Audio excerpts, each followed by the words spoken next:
Le parcours gagnant du bénévole, une capsule présentée par le Centre d'action bénévole de Québec.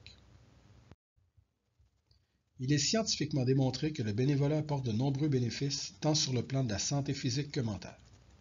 Bénévoler est source de fierté pour ce que l'on peut offrir et source de plaisir pour ce que l'on en retire. Cela ne vient toutefois pas sans défi. Cette capsule offre 10 conseils pratiques pour favoriser une expérience bénévole positive. Numéro 1. Connaître les attentes, tâches et responsabilités.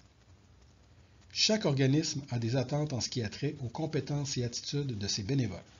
Il est important de connaître ces attentes, de même que les tâches à exécuter et les responsabilités.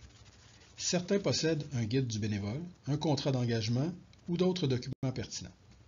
Astuce: ayez une discussion franche avec le responsable pour clarifier les attentes, et ce, même si vous avez de l'expérience avec l'organisme. Numéro 2. Faire preuve d'éthique. Bien qu'une implication bénévole soit la bienvenue, un niveau de fiabilité est attendu. Ponctualité et rigueur en sont quelques exemples. Les responsables d'organismes comptent sur le dévouement de leurs bénévoles. Ils les considèrent comme des membres importants de l'équipe. Astuce: pensez aux comportements qui font de vous un bénévole de confiance et mettez-les en application avec constance. Numéro 3. Saisir l'importance de l'adhésion. Plus la raison d'être de l'organisme nous tient à cœur, plus grand est notre engagement. Se familiariser avec la mission, les valeurs et projets de l'organisation que l'on supporte donne un sens à nos actions. Astuce: assurez-vous que la mission, les valeurs et objectifs soient compatibles avec les vôtres, et ce, en tout temps.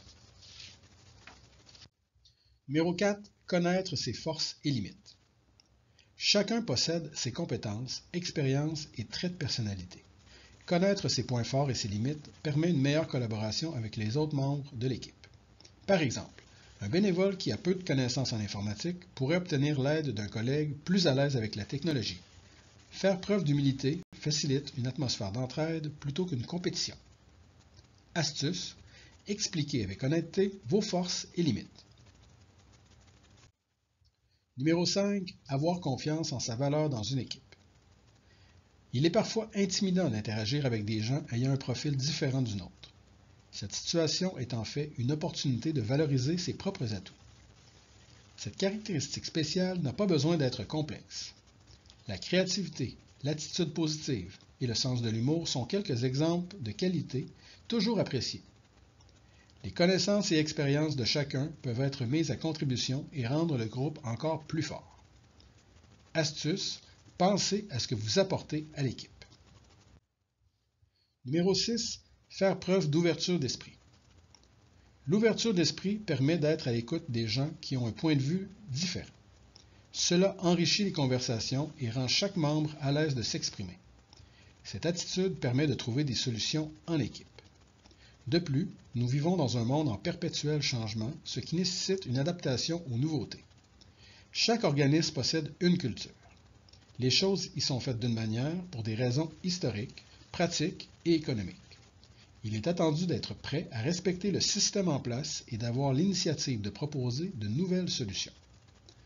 Astuce: écouter pour comprendre le point de vue de l'autre ou le changement à venir. Numéro 7. Communiquer efficacement. La communication est essentielle pour connaître le quoi, le comment et le pourquoi, assurer une compréhension commune, ajuster le message lorsque nécessaire. Bien que les courriels et textos soient indispensables, certaines situations requièrent une discussion de vive voix. Le langage non verbal n'est pas à négliger. Il favorise une meilleure compréhension et peut nous inciter à valider nos perceptions, en posant des questions additionnelles. Astuce: placez-vous dans les souliers de votre collègue et adaptez votre communication. Numéro 8. Oser s'exprimer. Un dialogue honnête avec les responsables ou avec d'autres bénévoles évite l'accumulation de sentiments négatifs. Dans certains cas, cela peut même prolonger la durée de l'implication bénévole au sein d'un organisme. Pour soulever une amélioration à apporter, décrire le problème et proposer une solution si possible. L'intensité de la voix, le ton et les mots choisis influencent la manière dont le message est reçu. Souligner les bons coups est une action qui a un effet très positif sur la motivation de chacun. Astuce, osez vous exprimer avec respect et ce, peu importe votre rôle dans l'organisme. Numéro 9. S'impliquer selon ses disponibilités. Les circonstances de la vie peuvent changer nos responsabilités, nos disponibilités et notre motivation à faire du bénévolat. La question existentielle ne se limite pas nécessairement à faire du bénévolat ou ne pas faire de bénévolat. Un ajustement à l'horaire et aux responsabilités peut être une option. Astuce, communiquez vos changements de disponibilité. Numéro 10. Avoir du plaisir. Le plus grand avantage du bénévolat est d'en retirer du plaisir. La recette est simple. Apprendre, rire, vivre des moments forts ensemble, éprouver de la fierté pour nos accomplissements. Chacun a un rôle à jouer pour rendre l'expérience des plus agréables. La participation à des activités, rencontres et comités dans une ambiance positive renforce l'esprit d'équipe. Astuce, pensez aux moments qui vous procurent du plaisir lors de votre bénévolat et tentez de les répliquer.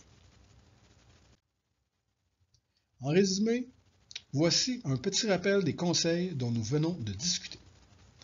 Numéro 1. Discutez pour clarifier les attentes.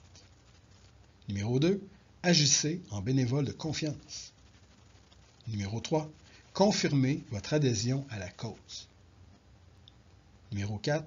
Expliquez vos forces et limites. Numéro 5. Pensez à ce que vous apportez à l'équipe. Numéro 6. Écoutez pour bien comprendre. Numéro 7. Adaptez votre communication. Numéro 8. Osez vous exprimer avec respect. Numéro 9. Partagez vos changements de disponibilité. Numéro 10. Ayez du plaisir. Réflexion. Il n'est pas nécessaire de tous les maîtriser pour être un bon bénévole. Nous vous encourageons tout de même à vous demander lesquels font déjà partie de mes habitudes? Lesquels pourrais-je ajouter à mes stratégies? En conclusion, voici une citation de Sherry Anderson, psychologue américaine. Le travail d'un bénévole n'est pas rémunéré, non pas parce qu'il ne vaut rien, mais parce qu'il est inestimable. Remerciements à la conception Jean-Pascal et Michel André, deux précieux bénévoles de l'équipe de formation. Merci pour tout. Si vous avez des questions, n'hésitez pas à consulter le site du Centre d'action bénévole de Québec et de nous contacter. Merci.